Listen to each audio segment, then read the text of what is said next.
ನಮಸ್ಕಾರ. ನಿಜ ಕನ್ನಡ ನ್ಯೂಸ್ನ ಈ ವಿಶೇಷ ವರದಿಗೆ ಸ್ವಾಗತ. ಆಸ್ಪತ್ರೆ ಅಂದ್ರೆ ನಮ್ಗೆಲ್ಲ ಒಂದು ಭರವಸೆ, ಜೀವ ಉಳಿಸೋ ಜಾಗ. ಆದ್ರೆ ಅದೇ ಆಸ್ಪತ್ರೆಯಲ್ಲಿ ಹಗಲಿರುಳು ನಮಗಾಗಿ ದುಡಿಯುವ ವೈದ್ಯರ ಮೇಲೆಯೇ ಹಲ್ಲೆ ನಡೆದ್ರೆ ಹೇಗಿರುತ್ತೆ? ಬೀದರ್ನ ಬ್ರಿಮ್ಸ್ ಆಸ್ಪತ್ರೆಯಲ್ಲಿ ಇತ್ತೀಚೆಗೆ ನಡೆದ ಆಘಾತಕಾರಿ ಘಟನೆಯ ಸಂಪೂರ್ಣ ವಾಸ್ತವವನ್ನು ನಾವಿಂದು ನಿಮ್ಮ ಮುಂದಿಡ್ತಾ ಇದ್ದೀವಿ. ಆಸ್ಪತ್ರೆಗಳು ಅಂದ್ರೆ ಜೀವ ಉಳಿಸುವ ದೇವಾಲಯಗಳು ಅಂತಲೇ ನಾವೆಲ್ಲ ನಂಬಿದ್ವಿ, ಹೌದಲ್ವಾ? ಆದ್ರೆ ಅದೇ ಆಸ್ಪತ್ರೆಯ ತುರ್ತು ಚಿಕಿತ್ಸಾ ವಿಭಾಗ ಏಕಾಏಕಿ ಮಧ್ಯರಾತ್ರಿಯ ಹಿಂಸಾಚಾರದ ತಾಣವಾಗಿ ಬದಲಾದ್ರೆ ಏನಾಗ್ಬೋದು ಯೋಚಿಸಿ. ವೈದ್ಯರ ಮೇಲೆ ನಡೆಯುವ ಹಲ್ಲೆ ಕೇವಲ ಒಬ್ಬ ವ್ಯಕ್ತಿಯ ಮೇಲಿನ ಹಲ್ಲೆ ಖಂಡಿತ ಅಲ್ಲ, ಅದು ಇಡೀ ಸಾರ್ವಜನಿಕ ಆರೋಗ್ಯ ವ್ಯವಸ್ಥೆಯ ಮೇಲೆಯೇ ನಡೆಯುವ ಪ್ರಹಾರ. ಅಂದು ರಾತ್ರಿ ನಡೆದ ಆ ಒಂದು ಘಟನೆ ನಮ್ಮ ವ್ಯವಸ್ಥೆಯ ಸುರಕ್ಷಿತತೆಯ ಬಗ್ಗೆನೇ ಅನೇಕ ಗಂಭೀರ ಪ್ರಶ್ನೆಗಳನ್ನು ಹುಟ್ಟುಹಾಕಿದೆ.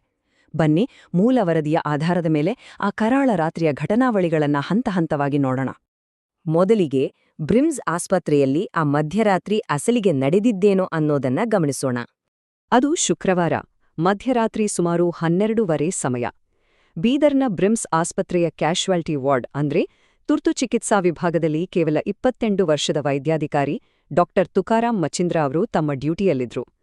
ಬೈಕ್ ಅಪಘಾತದಲ್ಲಿ ಗಾಯಗೊಂಡು ಬಂದಿದ್ದ ಬೆನಕನಹಳ್ಳಿ ಗ್ರಾಮದ ವಿಜಯ್ ಸಿಂಗ್ ತುಕಾರಾಂ ಚೌಹಾಣ್ ಅನ್ನೋ ರೋಗಿಗೆ ಅವರು ಚಿಕಿತ್ಸೆ ನೀಡ್ತಾ ಇದ್ರು. ನೋಡಿ, ಇದು ಯಾವುದೇ ಆಸ್ಪತ್ರೆಯಲ್ಲಿ ದಿನನಿತ್ಯ ನಡೆಯುವ ಒಂದು ಸಾಮಾನ್ಯ ಜೀವ ಉಳಿಸುವ ಪ್ರಕ್ರಿಯೆ. ಆದ್ರೆ ಈ ಸಾಮಾನ್ಯ ಪ್ರಕ್ರಿಯೆ ಹೇಗೆ ಅನಿರೀಕ್ಷಿತವಾಗಿ ಹಿಂಸಾಚಾರಕ್ಕೆ ತಿರುಗಿತು ಅನ್ನೋದು ನಿಜಕ್ಕೂ ಆತಂಕಕಾರಿ. ತುರ್ತು ಚಿಕಿತ್ಸಾ ವಿಭಾಗದಲ್ಲಿ ಪರಿಸ್ಥಿತಿ ಹೇಗೆ ಉಲ್ಬಣಗೊಂಡಿತು ಅನ್ನೋದರ ವಿವರ ಇಲ್ಲಿದೆ. ಪೊಲೀಸ್ ಎಫ್ಐಆರ್ ವರದಿಯ ಪ್ರಕಾರ ಈ ಇಡೀ ಘಟನೆ ಹಂತಹಂತವಾಗಿ ದೊಡ್ಡದಾಗಿದೆ. ಮೊದಲಿಗೆ ರೋಗಿಯ ಸಂಬಂಧಿಕರು ಅಂತ ಹೇಳ್ಕೊಂಡು ಒಂದು ಗುಂಪು ತುರ್ತು ಚಿಕಿತ್ಸಾ ವಿಭಾಗಕ್ಕೆ ಎಂಟ್ರಿ ಕೊಡುತ್ತೆ. ಅಲ್ಲಿ ಚಿಕಿತ್ಸೆಯ ಬಗ್ಗೆ ವೈದ್ಯರ ಜೊತೆ ವಾಗ್ವಾದ ಶುರುವಾಗುತ್ತೆ. ನೋಡ್ತಿದ್ದಂತೆಯೇ ಈ ಗುಂಪು ವೈದ್ಯರನ್ನ ಅವಾಚ್ಯ ಶಬ್ದಗಳಿಂದ ನಿಂದಿಸಿ ರೋಗಿಗೆ ಏನಾದ್ರೂ ಹೆಚ್ಚು ಕಮ್ಮಿಯಾದ್ರೆ ಗಂಭೀರ ಪರಿಣಾಮ ಎದುರಿಸಬೇಕಾಗತ್ತೆ ಅಂತ ಜೀವ ಬೆದರಿಕೆ ಹಾಕಿದೆ ಅಂತ ಆರೋಪಿಸಲಾಗಿದೆ. ಕೊನೆಗೆ ಈ ಜಗಳ ದೈಹಿಕ ಹಲ್ಲೆಯ ಮಟ್ಟಕ್ಕೆ ಹೋಗುತ್ತೆ. ಆ ಗುಂಪು ವೈದ್ಯರನ್ನ ನೆಲಕ್ಕೆ ತಳ್ಳಿ ಗುದ್ದಿ ಒದ್ದು ಹಲ್ಲೆ ಮಾಡಿದೆ ಅಂತ ದೂರಿನಲ್ಲಿ ಉಲ್ಲೇಖಿಸಲಾಗಿದೆ. ತಕ್ಷಣವೇ ಅಲ್ಲಿದ್ದ ಇತರ ಆಸ್ಪತ್ರೆ ಸಿಬ್ಬಂದಿ ಮಧ್ಯಪ್ರವೇಶಿಸಿ ವೈದ್ಯರನ್ನ ರಕ್ಷಿಸಿದ್ದಾರೆ. ಇವೆಲ್ಲವೂ ಕೇವಲ ಕೆಲವೇ ನಿಮಿಷಗಳಲ್ಲಿ ನಡೆದುಹೋದ ಘಟನೆಗಳು. ಇಷ್ಟೆಲ್ಲ ಆದ್ಮೇಲೆ ಪೊಲೀಸ್ ಕಾರ್ಯಾಚರಣೆ ಎಷ್ಟು ತ್ವರಿತವಾಗಿತ್ತು ಅನ್ನೋದನ್ನ ನೋಡೋಣ. ಇಲ್ಲಿ ನಾವು ನಿಜಕ್ಕೂ ಗಮನಿಸಬೇಕಾದ್ದು ಪೊಲೀಸ್ ಇಲಾಖೆಯ ಆಕ್ಷನ್ ಸ್ಪೀಡ್. ಮಧ್ಯರಾತ್ರಿ 12ವರೆಗೆ ಹಲ್ಲೆ ನಡೆದ ಸ್ವಲ್ಪ ಹೊತ್ತಿನಲ್ಲೇ ಬೀದರ್ನ ನ್ಯೂ ಟೌನ್ ಪೊಲೀಸ್ ಠಾಣೆಯಲ್ಲಿ ದೂರು ದಾಖಲಾಗುತ್ತೆ. ಇಲ್ಲಿನ ಹೈಲೈಟ್ ಏನಪ್ಪಾ ಅಂದ್ರೆ ಬೀದರ್ ಪೊಲೀಸ್ ವರಿಷ್ಠಾಧಿಕಾರಿ ಪ್ರದೀಪ್ ಗುಂಟಿ ಅವರ ನೇತೃತ್ವದಲ್ಲಿ ತಕ್ಷಣವೇ ಹಿರಿಯ ಅಧಿಕಾರಿಗಳನ್ನೊಳಗೊಂಡ ವಿಶೇಷ ತಂಡಗಳನ್ನು ರಚನೆ ಮಾಡಲಾಗುತ್ತೆ. ಕೇವಲ 12 ಗಂಟೆಗಳ ಒಳಗೆ ಈ ಪ್ರಕರಣದಲ್ಲಿ ಹೆಸರಿಸಲಾದ ಎಲ್ಲಾ 7 ಜನ ಆರೋಪಿಗಳನ್ನ ಅರೆಸ್ಟ್ ಮಾಡಿ ನ್ಯಾಯಾಂಗ ಬಂಧನಕ್ಕೆ ಒಪ್ಪಿಸಲಾಗಿದೆ. ಇಷ್ಟು ವೇಗವಾಗಿ ಆಕ್ಷನ್ ತೆಗೆದುಕೊಂಡಿರೋದು ಇಂಥ ಘಟನೆಗಳನ್ನ ಕಾನೂನು ಎಷ್ಟು ಗಂಭೀರವಾಗಿ ಪರಿಗಣಿಸುತ್ತೆ ಅನ್ನೋದನ್ನ ತೋರಿಸುತ್ತೆ. ಈ ಬಂಧಿತರ ವಿವರಗಳು ಮತ್ತು ಅವರ ಮೇಲಿರುವ ಗಂಭೀರ ಆರೋಪಗಳನ್ನೊಮ್ಮೆ ನೋಡೋದಾದ್ರೆ, ತಾಜ್ಲಾಪುರ, ಚಂಬೋಳ ಹಾಗೂ ಬೆನಕನಹಳ್ಳಿ ಗ್ರಾಮಗಳ ಆದಿತ್ಯ, ವಿನೋದ್, ಗೋವಿಂದ್, ಅನಿಲ್, ಮಹಾದೇವ್, ಬಾಲಾಜಿ ಮತ್ತು ಪವನ್ ಅನ್ನೋ ಒಟ್ಟು 7 ಜನರನ್ನ ಬಂಧಿಸಲಾಗಿದೆ. ನ್ಯೂಟೌನ್ ಠಾಣೆಯ ಪಿಎಸ್ಐ ವಿಜಯಕುಮಾರ್ ಅವರು ಸ್ಪಷ್ಟಪಡಿಸಿರುವ ಹಾಗೆ ಘಟನೆಯ ಸಮಯದಲ್ಲಿ ಈ ಆರೋಪಿಗಳು ಮದ್ಯದ ಅಮಲಿನಲ್ಲಿದ್ರು ಅಂತ ಆರೋಪಿಸಲಾಗಿದೆ. ಇವರ ವಿರುದ್ಧ ಹೊಸ ಕ್ರಿಮಿನಲ್ ಕಾನೂನು ಅಂದ್ರೆ ಭಾರತೀಯ ನ್ಯಾಯ ಸಂಹಿತೆಯ ಸೆಕ್ಷನ್ 132, 109 ಮತ್ತು 352 ಸೇರಿದಂತೆ ಅನೇಕ ಗಂಭೀರ ಸೆಕ್ಷನ್ಗಳ ಅಡಿಯಲ್ಲಿ ಪ್ರಕರಣ ದಾಖಲಾಗಿದೆ. ಈ ಘಟನೆಗೆ ಆಡಳಿತ ವ್ಯವಸ್ಥೆ ಮತ್ತು ಅಧಿಕಾರಿಗಳ ಪ್ರತಿಕ್ರಿಯೆ ಹೇಗಿತ್ತು ಅನ್ನೋದನ್ನ ತಿಳಿಯೋಣ.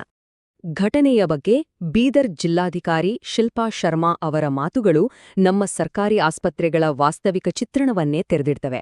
ನಮ್ಮ ಜನಸಂಖ್ಯೆಗೆ ಹೋಲಿಸಿದ್ರೆ ವೈದ್ಯರ ಸಂಖ್ಯೆ ತುಂಬಾನೇ ಕಡಿಮೆ ಇದೆ, ಹೀಗಾಗಿ ಅವರು ಯಾವ ಮಟ್ಟದ ಒತ್ತಡದಲ್ಲಿ ಕೆಲಸ ಮಾಡ್ತಾರೆ ಅನ್ನೋದನ್ನ ಅವರು ಒತ್ತಿ ಹೇಳಿದ್ದಾರೆ. ಯಾವುದೇ ವೈದ್ಯರು ಬೇಕೆಂತಲೇ ರೋಗಿಗಳಿಗೆ ಹಾನಿ ಮಾಡೋದಿಲ್ಲ ಅನ್ನೋದನ್ನ ಸ್ಪಷ್ಟಪಡಿಸಿದ್ದಾರೆ.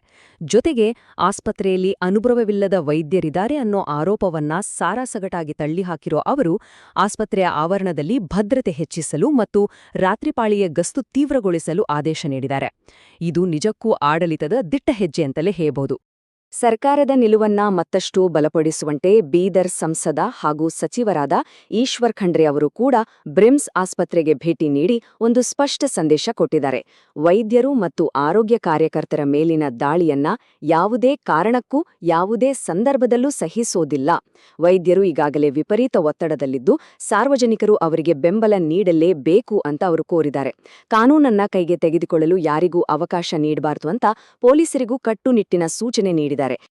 ಈಗ ಈ ಘಟನೆಯ ನಂತರ ವೈದ್ಯರ ಕಡೆಯಿಂದ ಕೇಳಿಬರ್ತಿರೋ ಭದ್ರತೆಯ ಬೇಡಿಕೆಗಳ ಬಗ್ಗೆ ಗಮನಹರಿಸೋಣ. ಈ ಘಟನೆಯಿಂದಾಗಿ ಕರ್ನಾಟಕ ರೆಸಿಡೆಂಟ್ ವೈದ್ಯರ ಸಂಘ ಅಂದ್ರೆ ಕೆಆರ್ಡಿಎ ವೈದ್ಯಕೀಯ ಶಿಕ್ಷಣ ನಿರ್ದೇಶಕರಿಗೆ ಒಂದು ತುರ್ತು ಪತ್ರ ಬರೆದಿದೆ. ಈ ಪತ್ರದ ಸಾರಾಂಶ ಏನಪ್ಪಾ ಅಂದ್ರೆ, ಇಂಥ ಘಟನೆಗಳು ತುರ್ತು ಪರಿಸ್ಥಿತಿಗಳಲ್ಲಿ ಹಗಲಿರುಳು ಕೆಲಸ ಮಾಡುವ ಎಲ್ಲ ವೈದ್ಯರ ಸುರಕ್ಷತೆ ಮತ್ತು ಅವರ ನೈತಿಕ ಸ್ಥೈರ್ಯದ ಮೇಲೆ ಎಷ್ಟು ಗಂಭೀರ ಪರಿಣಾಮ ಬೀರುತ್ತೆ ಅನ್ನೋದನ್ನ ವಿವರಿಸಿದ್ದಾರೆ. ತುರ್ತು ಚಿಕಿತ್ಸಾ ವಾರ್ಡ್ಗಳಲ್ಲಿ, ಅದರಲ್ಲೂ ಮುಖ್ಯವಾಗಿ ರಾತ್ರಿ ವೇಳೆಯಲ್ಲಿ ಸೂಕ್ತ ಭದ್ರತೆ ಒದಗಿಸಲೇಬೇಕು ಮತ್ತು ಕರ್ನಾಟಕ ವೈದ್ಯಕೀಯ ಸೇವಾ ಸಿಬ್ಬಂದಿ ಕಾಯ್ದೆಯ ಅಡಿಯಲ್ಲಿ ಆರೋಪಿಗಳ ವಿರುದ್ಧ ಕಠಿಣ ಕಾನೂನು ಕ್ರಮ ಜರುಗಿಸಬೇಕು ಅಂತ ಅವರು ಆಗ್ರಹಿಸಿದ್ದಾರೆ. ಇಂಥ ಘಟನೆಗಳು ಮತ್ತೆ ಮರುಕಳಿಸದಂತೆ ತಡೆಯಲು ಇದು ಅನಿವಾರ್ಯ ಕೂಡ ಹೌದು. ಕೊನೆಯದಾಗಿ ನಾವೆಲ್ಲರೂ ಯೋಚಿಸಲೇಬೇಕಾದ ಒಂದು ಆಳವಾದ ಪ್ರಶ್ನೆ ಇಲ್ಲಿದೆ. ನಮ್ಮ ಪ್ರಾಣವನ್ನ ಕಾಪಾಡುವ ವೈದ್ಯರೇ ಭಯದ ವಾತಾವರಣದಲ್ಲಿ ಕೆಲಸ ಮಾಡುವಂತಾದ್ರೆ ಅದರ ಅಂತಿಮ ನಷ್ಟ ಇಡೀ ಸಮಾಜಕ್ಕೆ ಅಲ್ವಾ? ವೈದ್ಯಕೀಯ ಸಿಬ್ಬಂದಿಗೆ ಸೂಕ್ತ ಭದ್ರತೆ ಮತ್ತು ಗೌರವವನ್ನ ಒದಗಿಸೋದು ಕೇವಲ ಸರ್ಕಾರದ ಜವಾಬ್ದಾರಿಯಲ್ಲ, ಅದು ಪ್ರಜ್ಞಾವಂತ ನಾಗರಿಕರಾಗಿ ನಮ್ಮೆಲ್ಲರ ಕರ್ತವ್ಯವೂ ಹೌದು. ಈ ಬಗ್ಗೆ ನಾವೆಲ್ಲರೂ ಗಂಭೀರವಾಗಿ ಆಲೋಚಿಸಬೇಕಿದೆ. ಇಂದಿನ ಈ ವಿಶೇಷ ವರದಿ ನಿಮಗೆ ಇಷ್ಟವಾಗಿದೆ ಅಂತ ಭಾವಿಸ್ತೀನಿ. ಮತ್ತೊಂದು ಪ್ರಮುಖ ಸುದ್ದಿಯ ವಿಶ್ಲೇಷಣೆಯೊಂದಿಗೆ ಮತ್ತೆ ಭೇಟಿಯಾಗೋಣ. ನಮಸ್ಕಾರ.